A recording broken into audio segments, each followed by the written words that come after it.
Welcome back, everyone. I'm very pleased to welcome our next guest.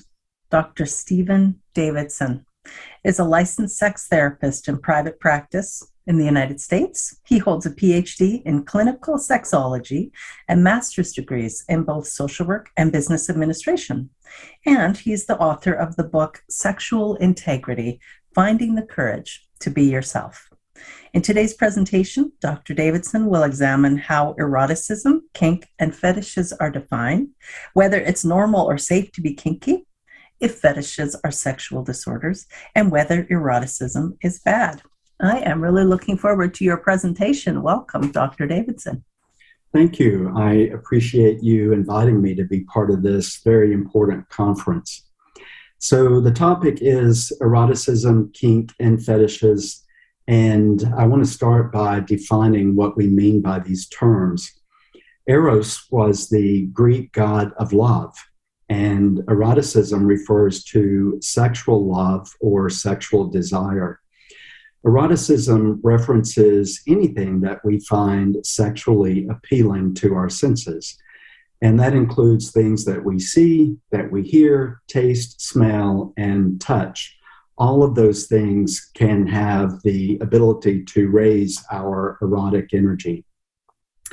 The erotic mind is a combination of our innate sexual drives that are also influenced by natural neurochemistry in the brain when we become erotically aroused. And I call this the brain's erotic hard drive. It's also influenced by the erotic downloads over our lifetime, which are a combination of life experiences, the culture that we live in, and the conditions in which we engage in sexual relationships with other people. Sexual shaming occurs when we download negative beliefs about ourselves as sexual beings. And that could be negative thoughts about our bodies or negative beliefs about our sexual desires or sexual behavior, which might otherwise be very normal thoughts and behaviors. The erotic mind is constantly battling these external influences that can cause us to feel sadness or shame, fear, guilt about thoughts, desires, and behaviors that are otherwise normal. And so this is the core message in my book, Sexual Integrity: Finding the Courage to Be Yourself.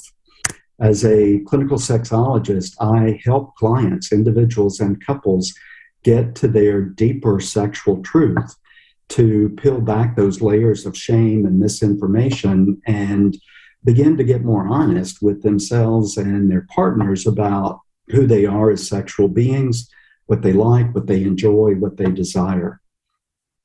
Kink is a casual term for what we clinically and scientifically refer to as a paraphilia. And the American Psychiatric Association defines paraphilia as any intense and persistent sexual interest other than interest in genital stimulation. Clinically speaking, fetishes are also considered to be paraphilias. And it's very important to say here that while the American Psychiatric Association issued that definition, that we generally don't think of paraphilias as being a mental disorder. And so when people enjoy fetishes or they engage in kinky behavior, that alone in itself is not considered a sexual disorder or an indicator of mental illness. And so we only diagnose paraphilias as being paraphilic disorders if there is some clear evidence that the individual is experiencing social or occupational impairment to the degree that it interferes with their ability to function in life. And that is not the case with most people who identify having a fetish or engaging in kinky behavior. The term fetish specifically refers to an intense and persistent sexual arousal from a non-living, non-genital body part or non-living object that is specific to intercourse. And so some examples would include things like a foot fetish, or an underwear or lingerie fetish, or a smoking fetish. Human sexuality is very complex, and there's a lot of overlap between the things that we might call kink or fetishes, or that some people just simply refer to as being erotic. There is not a conclusive list of paraphilias. There are some that are more common than others, but one can have a fetishistic relationship with any object, and one can eroticize any situation or circumstance. So theoretically, paraphilias are infinite. And I find, as a sexologist, working with people with kinks and with fetishes to be very intriguing and fascinating, because so seldom does the kink behavior or does the fetish involve any genital stimulation. The erotic energy is psychologically based, and sometimes sexual release through orgasm is never the intended outcome. Kinks and fetishes, we know that they exist across all cultures around the world, and they have existed throughout human history. And we often say in the field of sexology that there is nothing new in the world of sex.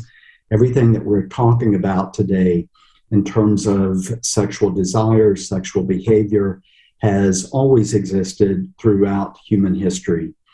We might have known it by different terms. It might have been conceptualized differently at different times in history and by different cultures.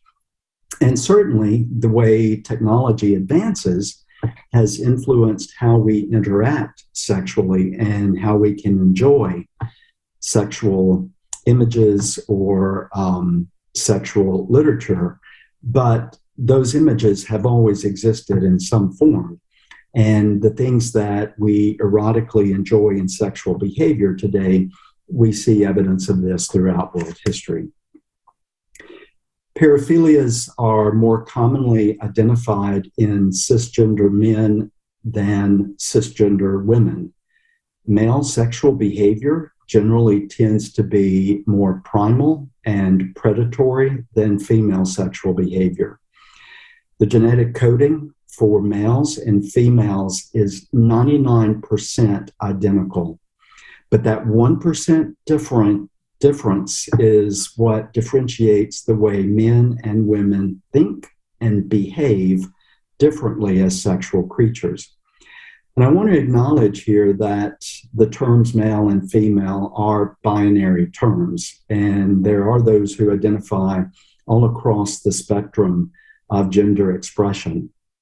However, the majority of people identify as cisgender male or cisgender female, regardless of sexual orientation.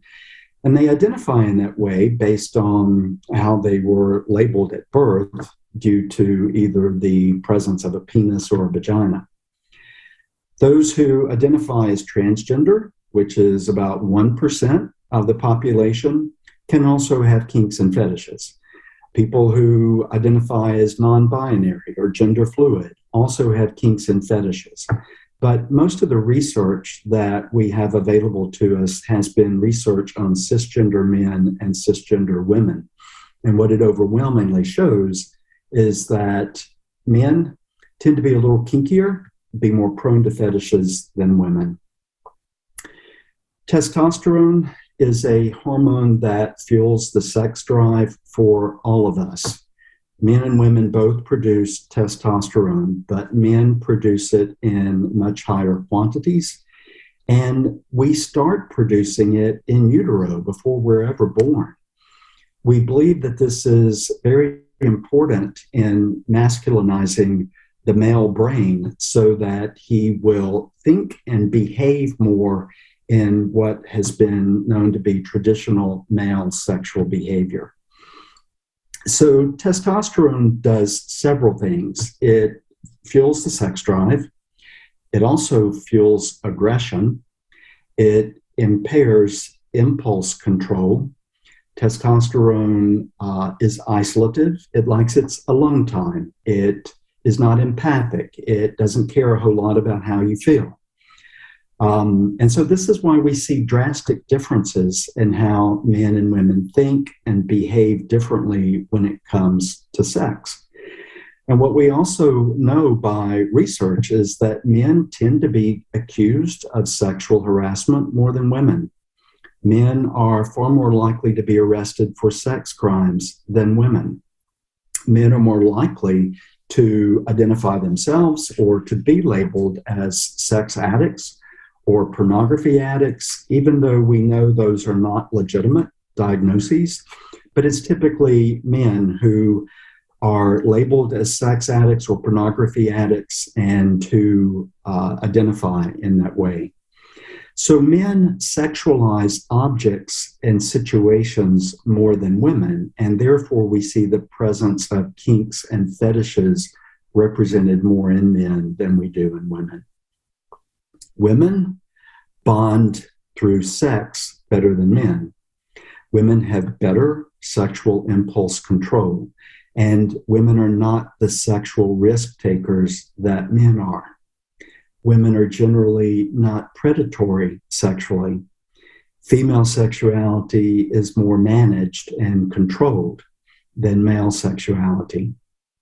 And women are socialized in most cultures to experience themselves as erotic objects, whether they like that or not. They may dress or behave in ways that attract or repel erotic attention, but they are the managers of sexual behavior, often the one establishing limits and restoring physical or emotional safety in sexual situations. However, though women are not as inclined to fetishize objects, they can still be very kinky with sexual scenarios. And when women do have fetishes, they are more normalized than in men. Culturally, women are less restricted with things like fashion and makeup and sexual expression and behavior than men. And so they can more easily integrate their fetishes into their lifestyle because they've already been socialized to be sexual objects, whether they like it or not. Some new research that I came up on this year reveals that 20% of the porn that women search for on the internet is lesbian porn. Only 5% of porn that men search for on the internet is gay porn.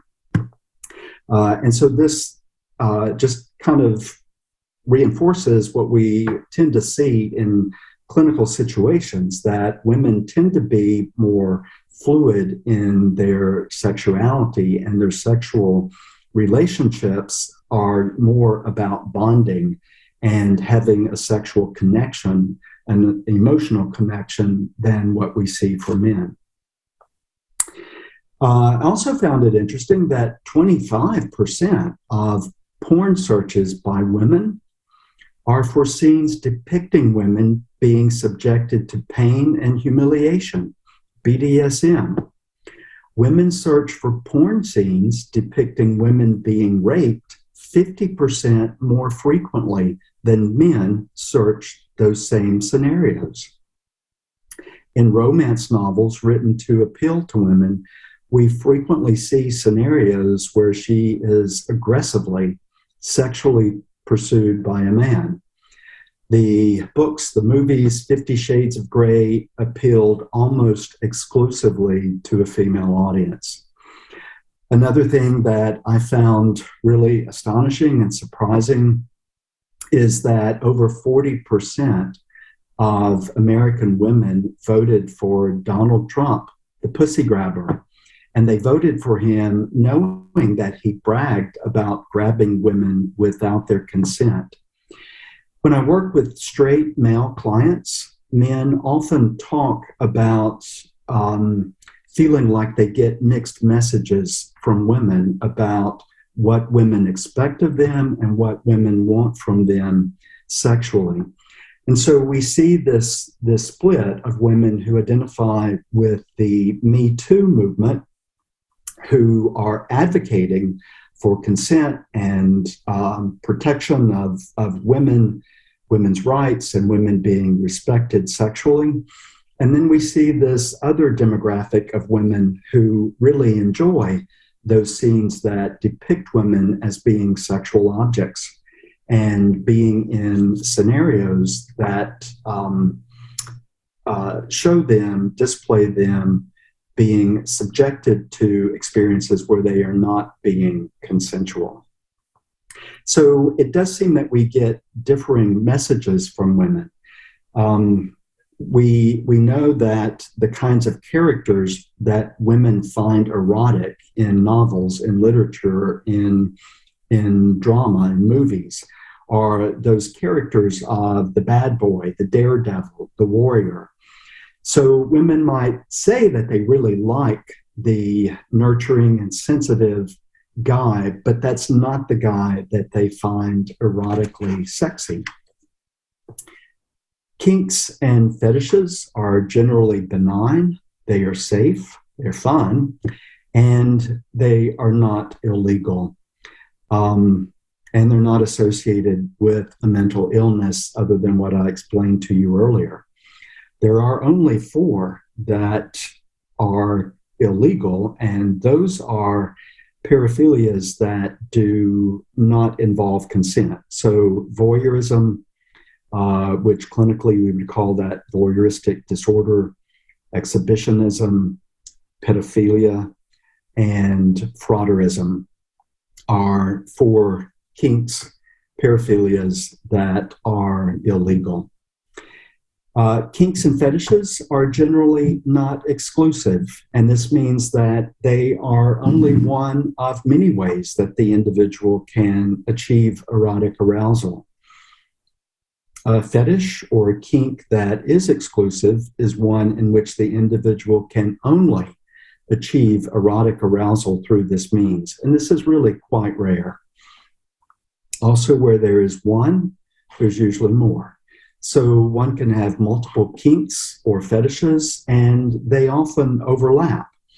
So I want to give you an example of a case that I've worked on, and just to show you how they can overlap, and there can be the presence of multiple kinks and fetishes for one individual. Joe is a man who has a foot fetish. He loves to see, lick, and smell women's bare feet.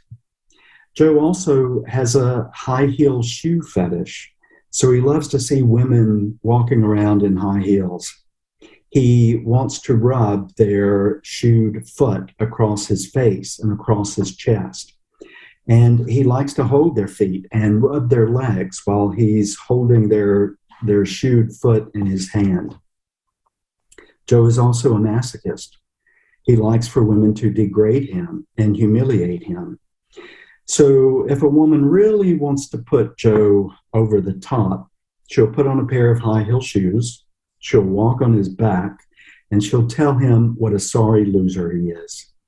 And for Joe, there are multiple layers to this. There's feet, there's high heel shoes, there's the humiliation, there's the physical pain from her being on his back, and there are words. The word loser is a trigger word for Joe. After this experience, Joe might go home and masturbate to the memory of acting out the fantasy, but just this scenario alone gives him a sense of erotic pleasure, release, and relaxation. Paraphilias are not easily eradicated. They tend to stay with us. They generally have their origin in childhood or early adolescence. And we don't always know why or when they developed, but when we can identify it, its origin is often something that is a very benign activity or situation in youth that became unconsciously eroticized. And it's important to note that kinks and fetishes are not necessarily born out of trauma. They can be, but frequently that's not the case. And this is a myth that is often shared by therapists who don't have sufficient training in human sexuality. So I want to go back and talk about Joe a little more. I want to give you a little more information about Joe's background. When Joe was about 11 years old, he's right on the edge of puberty. He had a female teacher that he had a crush on. And this teacher was a beautiful young woman who frequently wore high heels to the classroom. And Joe was not a good student. He had a lot of trouble focusing in class. His grades were not good. The teacher was frequently redirecting him and disciplining him with consequences. And one day in her frustration, she arranged a patient-teacher conference with Joe's father. Joe's father was very authoritarian. At home, he punished Joe by spanking him.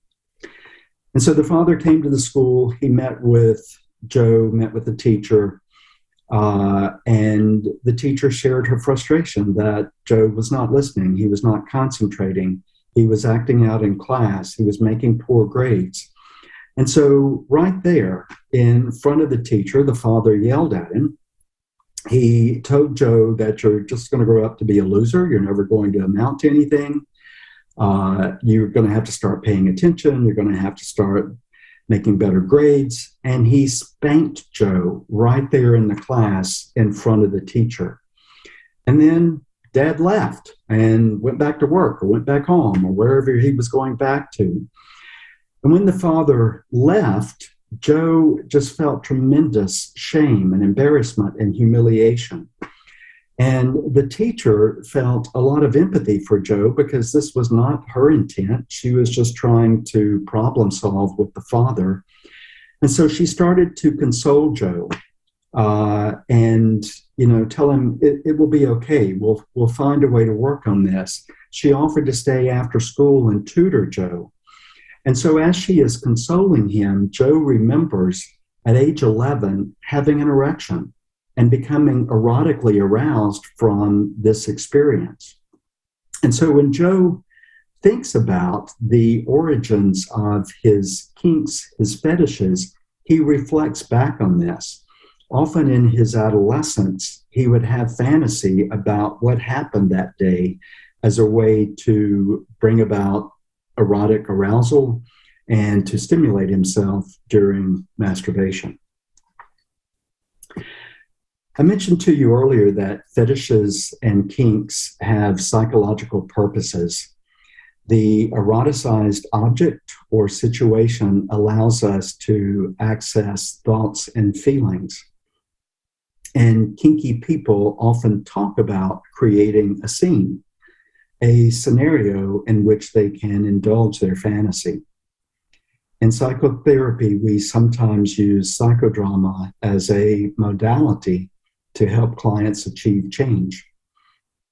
The psychodrama is a scene in which the client acts out a scenario that has caused them conflict. And in that scene, the client discovers a new way to experience themselves related to that conflict. In play therapy, the therapist will join the child in purposeful play to help the child use toys or games to process feelings and thoughts. I say that kink is play therapy for adults.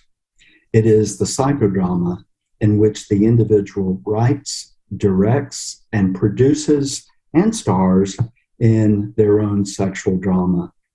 Kinks and fetishes produce thoughts and emotions that are driven by conscious and unconscious desires of the individual. So I want to give you a few more examples of cases where people have kinks or fetishes and then talk about the psychological foundations of those.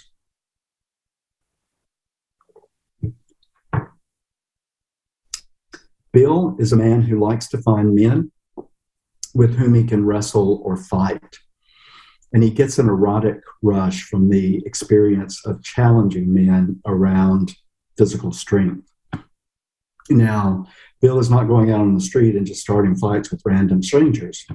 He finds other men who are interested in this, and there's an entire network of men who eroticize fighting and wrestling. And Bill's dad taught him as a young man, as a boy, that fighting is very masculine, and it's how you prove that you are a real man. When Bill fights, he believes that his father would be proud of him. He believes he is winning the respect of his opponent. He believes he is the essence of masculinity. Bill also films his fights, and he watches them while he masturbates at home. He also watches them on days when he might feel insecure or like he's not fulfilling his purpose in life. For Bill, fighting evokes a sense of confidence.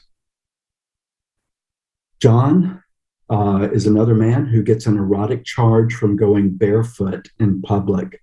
John likes to have his bare feet witnessed by both men and women. And he finds this very erotically exciting.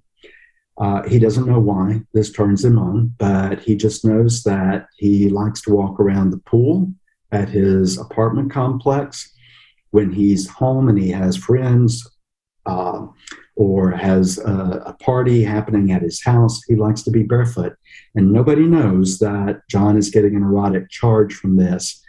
But he says that when he is barefoot in the presence of other people, he feels more accepted. He feels more authentic and alive. He feels freer to be himself. Mary is a woman who likes to be bound tightly in sheets or blankets while she is nude. It is erotically exciting for her, but it is also very relaxing, and sometimes she falls asleep. She feels guilty for asking her partner to pleasure her in this way because she knows that he gets nothing out of it. When mummified or restrained, Mary feels safe and comforted. She compares this to being like a swaddled child. She relaxes and her mind goes quiet. It is here that Mary can most easily engage her erotic energy when there are no other distractions occupying her mind or her time. Janet is a woman who joined a sex club because she wanted to meet men who would indulge her desire to experience rape. Before the scene, Janet spends hours talking to these men. She interviews them, she coaches them on what to say and how to behave while they indulge her fantasy. As an adolescent, Janet was not an attractive girl. She was overweight and had very severe acne. Boys didn't ask Janet out, and girls frequently made fun of her. When Janet was 15, she was raped on her way home from an event at her school, and she didn't know the man who raped her. She found this event to be terrifying, but she also concluded from that event that someone found her so irresistible that they would want to indulge in this experience without her consent. She feels very powerful when she interviews men to select her next rapist. She feels in charge of her body and the experience, and she critiques these men on their performance afterwards. These are all real cases of real individuals. And as you look underneath them, there are themes here of power, control, acceptance, nurturance. These are very real human desires that have become eroticized through different kinds of expression, through the fetishization of objects, or through eroticizing certain scenarios and situations. So I'm going to stop here and take your questions or your comments. Wow, this has been so fascinating. Thank you very much for just giving us a glimpse into how some of these might arise. I feel like you really have de-shamified and destigmatized kinks and fetishes for us. We did have a question that came up. Is paraphilia a pejorative term in the larger society? Well, yes, I think the larger society is more likely to be comfortable with things like kink or fetish. In my work with clients, I bring a lot of education to the table. And so I use this clinical term, paraphilia, because that's how we research it. And the term was actually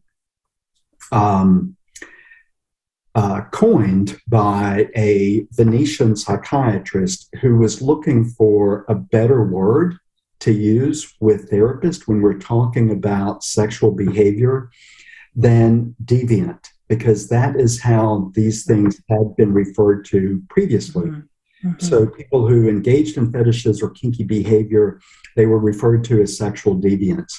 And we're trying to move away from those labels that are shaming. So paraphilia was a way to make this a clinical discussion. You know, vagina, penis are very clinical terms. Most people don't refer to their genitals in that way.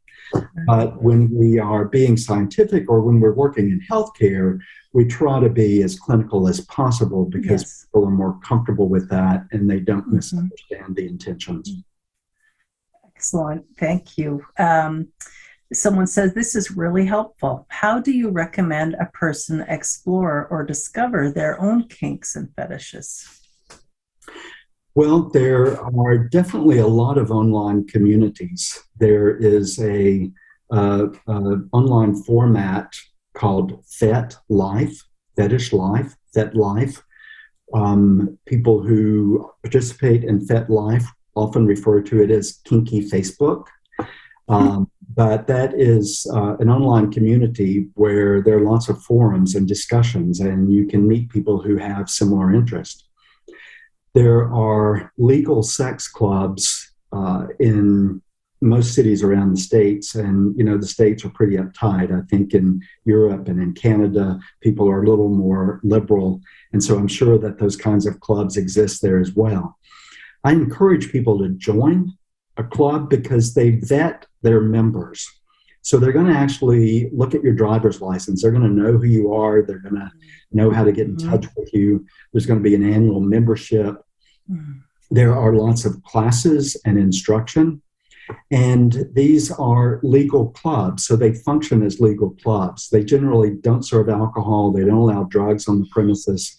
But it's a way to actually meet other people who have similar interests and view demonstrations or have some experiences that are facilitated and controlled where there are witnesses that respect consent.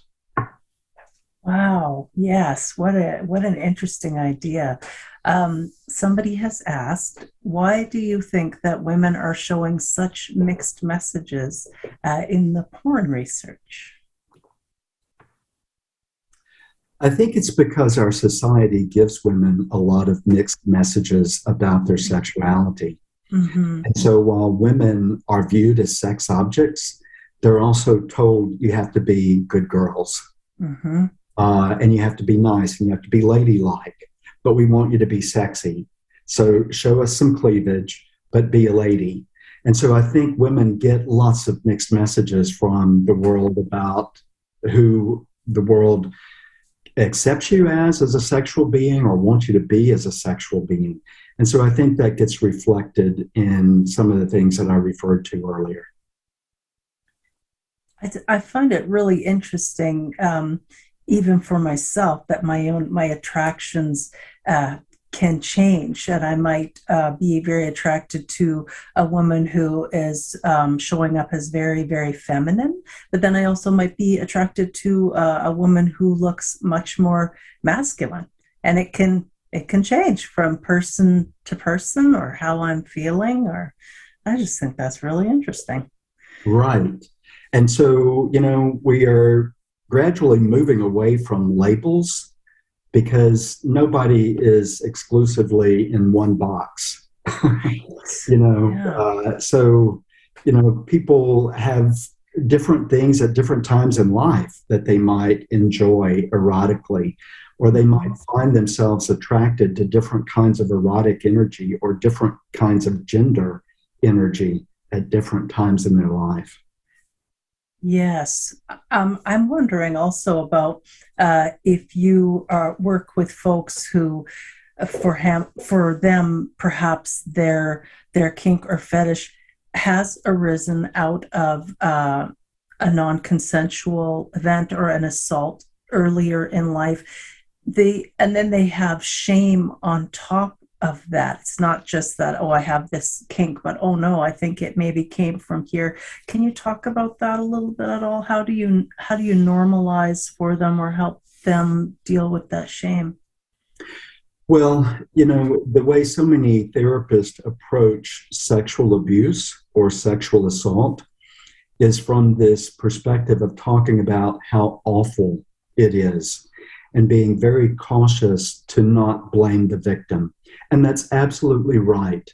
But I've also worked with people who technically were sexually abused in childhood or adolescence.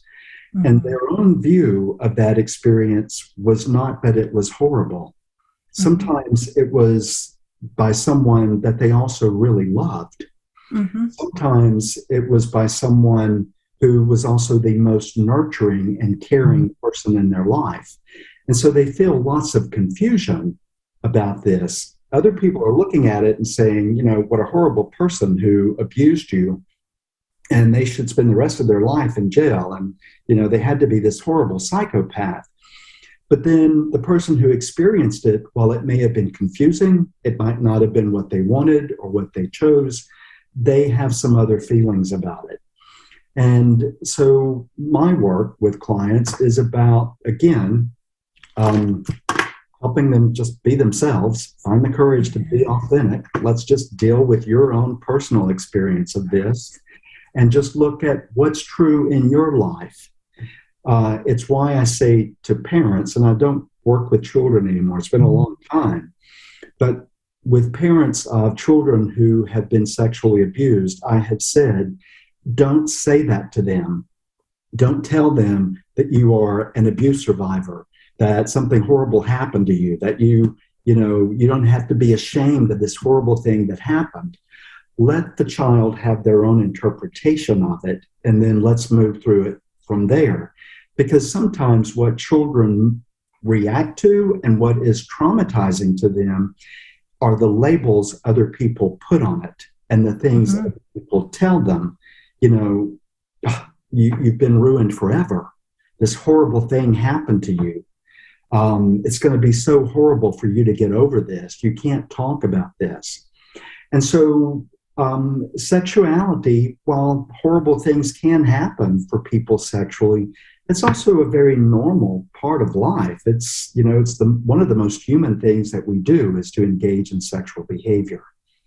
So it's a fine line to walk to help people resolve the trauma while at the same time claiming their own sexuality.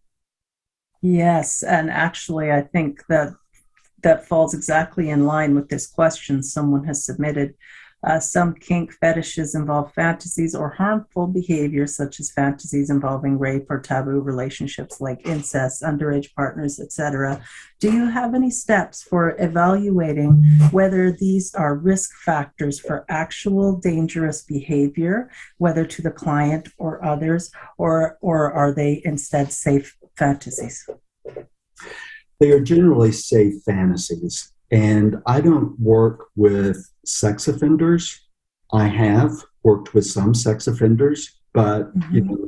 generally, once they have been found guilty of a sex crime, they go into another whole system, and they don't come to me or other sex therapists for services out in the community. Um, Incest fantasies are very common among men and women.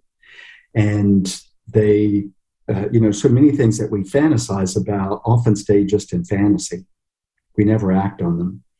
There are other fantasies that we have that we do not act on. An example I use is, when you're driving down the road and someone cuts you off, you might have the fantasy of, wow, I'd like to just really ram into the back of them, right. But you don't do it. Or you might have, frustration with someone in your family or your community or a neighbor, and you think, wow, I'd like to punch them in the nose, but you don't do it. And so there are lots of things that we as humans think about that we never act on. Some of the play that happens in sex clubs or in communities of people who share similar fetishes or kinks can be little play, which is pretending to be a child. It might be sexual assault play, rape play, but it is between consenting adults, and there are parameters that have been established between those individuals. Mm-hmm. Yes. Someone else has asked, are there warning signs for when exploring big feelings through kink can become iatrogenic or self-destructive? Well, what I do is I assess for safety. So when someone shares a kink or fetish with me, I'm listening to, is it safe? Is it sane? Is this something you can really act out without harming yourself or harming another person? Is it consensual? What are the potential consequences of this? Playing out that scenario with the person and looking at how can this really evolve in real life in a way that you don't have any consequences from it. I also want to help the client understand their intentions behind this. What's the outcome you're headed for here? So that, outcomes, if they are benign outcomes, if they're, I want to feel what it's like to be powerful or to be in control. Well, there are ways to do that that are very safe. So this, I think, again, is a value in being part of a community, either an online community or an actual real life community of people who can mentor you and also be witnesses and, help you navigate this in a way that's safe. Wow. I love you normalizing the use of sex clubs in this way. It's wonderful, just very destigmatizing. Someone has said, this is very insightful. I love that it's not black and white and how not everything is trauma-based. Play therapy for consenting adults. That really resonates with folks. And yeah, I see we're just about at time. I'd like to thank you personally for what you've shared. It really resonated with me, to not rush in if someone has been assaulted and not ascribe my own values to or judgments about what's happened. Oh, that was so terrible, or this or that. We really want people to be able to come up with their own feelings around what happened, and then to be able to support them as they express that. That was really thought-provoking for me. Thank you so much for joining us. It was a real treat having you today. Thank you. It's been my pleasure.